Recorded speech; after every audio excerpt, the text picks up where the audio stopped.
Tom Willett, you've mentioned how Scientology claims mental and physical well-being through following its programs. With this in mind, could you please explain how allergies are seen within the church, especially within the Sea Org? I know it's quite banal, but are they looked down upon as a failure to will themselves better? Conditions within the bases sound very tough, and I couldn't imagine that there would be too much sympathy or choices for staff members with allergies. Just hoping to get a little insight into the day-to-day running of the church. Hey, Tom, thanks for the question. This is actually a pretty big topic and one of interest because there's a lot to say, and I'm just going to kind of ramble a little bit here and walk through some points that I want to make about it, and let's see where this goes. First off, there is a specialized rundown or series of actions, and I'm going to go over what it is, in the world of Scientology to address psychosomatic factors that could be underlying allergic conditions or asthmatic conditions. It's called the Allergy or Asthma Rundown. And they make it very clear in the text that it is not a medical claim and that it's only been shown to help some people relieve them of some of their allergic conditions. So they've got their fine print all worked out.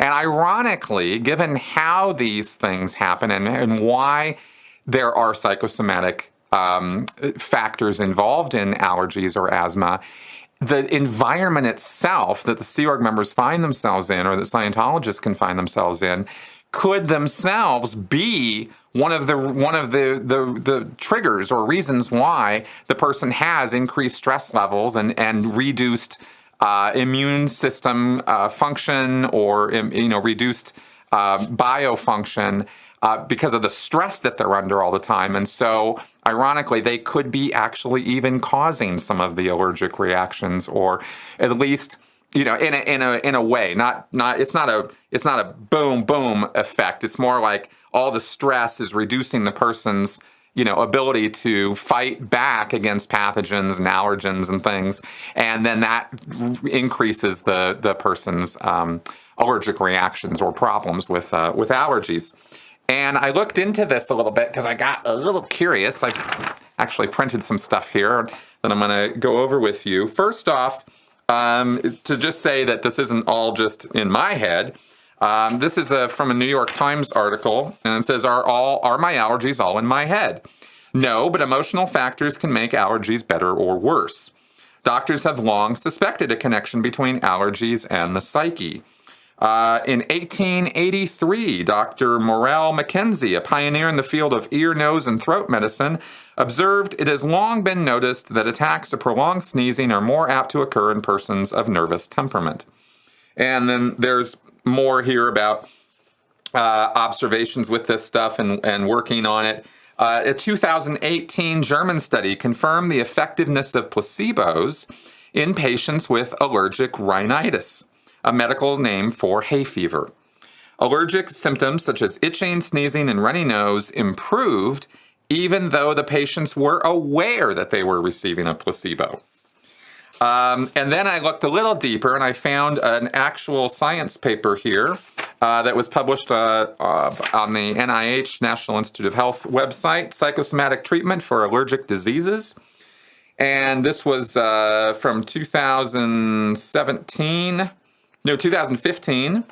And just a couple highlighted parts I'll go over real fast on this. Psychosocial stress affects the nervous, endocrine, and immunological systems, which are involved in the onset and exacerbation of various diseases. Many studies have reported psychosocial influences on the onset and progression of allergic diseases, such as bronchial asthma and atopic dermatitis. Concerning asthma, a typical allergic disease often accompanied by psychosomatic problems, some preparation factors are inherent to the pathogenesis, such as atopic disposition and airway hyperresponsiveness, while others are acquired preclinical factors, allergens, air pollutants, psychosocial stress in childhood, character and behavioral problems. These inherent and acquired factors are together called preparatory condition, and asthma develops when an inciting factor, such as exposure to an allergen, catching a cold, or psychosocial stress is combined. Okay, in other words, what is all this saying? It's saying that if you stress people out, you can create conditions, physiological conditions that will open them or predispose them to allergic or asthmatic conditions. Okay, and if we look at David Miscavige as an example, stressful childhood, some physical abuse, onset of asthma, he goes into Scientology, he gets some auditing. This relieves the asthmatic condition, which I understand it, he actually does still suffer from. Scientology didn't cure the asthma, but they probably did. Well, they wouldn't have done this, because this stuff, this allergy rundown, which I'm about to go over with you, that is what Scientology does, was issued in 1985. But I thought you guys might be interested in this and how this works. Sea Org members do receive an allergy or asthma rundown, not as a usual course of events. It's not like they're put on a priority list. If you have allergies in the Sea Org, they're going to tell you to basically suck it up and deal with it. And they're not going to be super, super cool on you going and getting a bunch of prescription drugs or being on medications all the time, because that gets in the way of auditing. You're not supposed to be on a bunch of medications or drugs when you're doing auditing in Scientology. And they're just down on medicine kind of anyway, because Hubbard says to solve it with Scientology. So in the course of the years that I was in Scientology, I did observe Sea Org members get allergy asthma rundowns from time to time. Very, very rare, because not a lot of Sea Org members have tons and tons of allergies.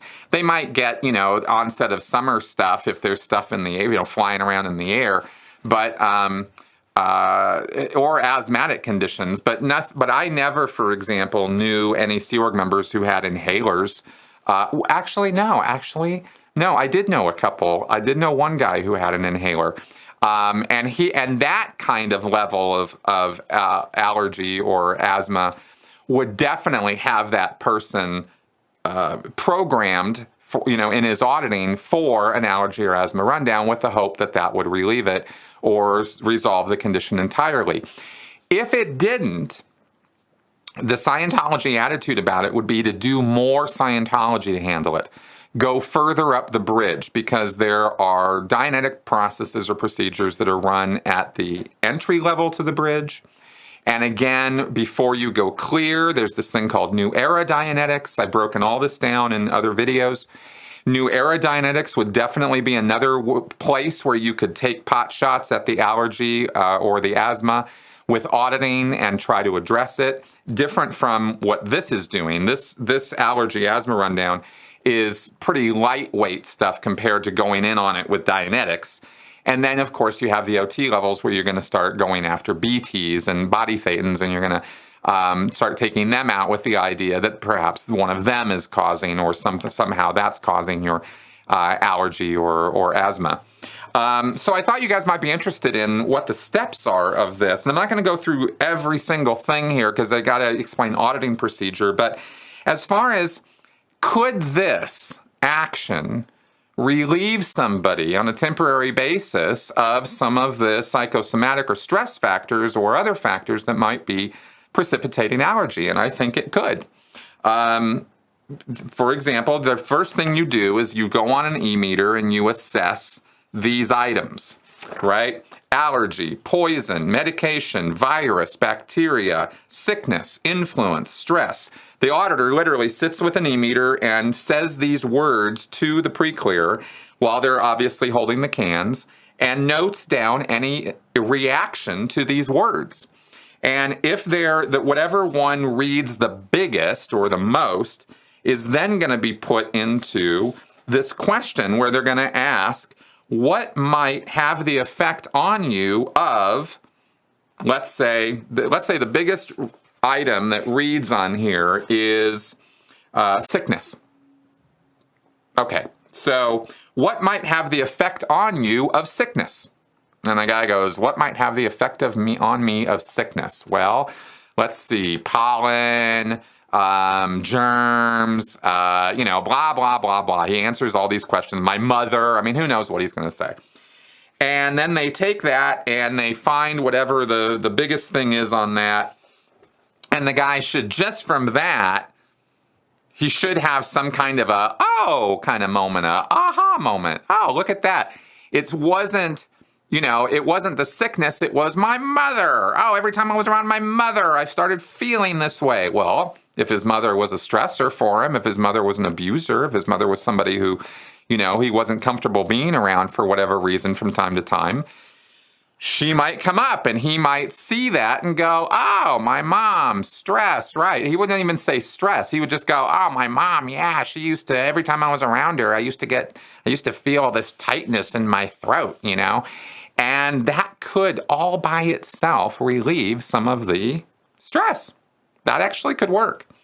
Now, am I going to sit here and say that will work? Absolutely not. Am I going to say that you should go get this? Absolutely not. Because there's many ways of arriving to the conclusion that your mother might have stressed you out when you were a kid, and that could have predisposed you to an allergic or asthmatic situation, right? There's lots of ways you could arrive to that conclusion without having to go pay thousands and thousands of dollars to Scientology and go through their whole abusive indoctrination and all the rest of it.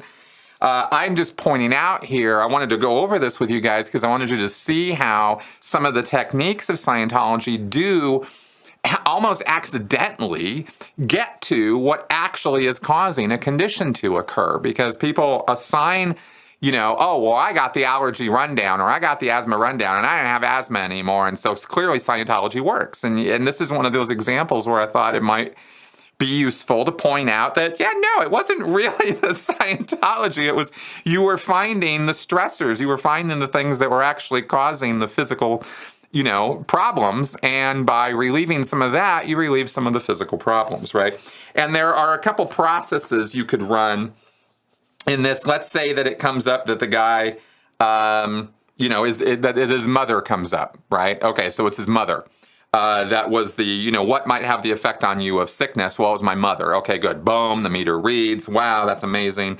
And then they run this process and they say, how could you waste mother? And how could another waste mother, right? And how could others waste mother?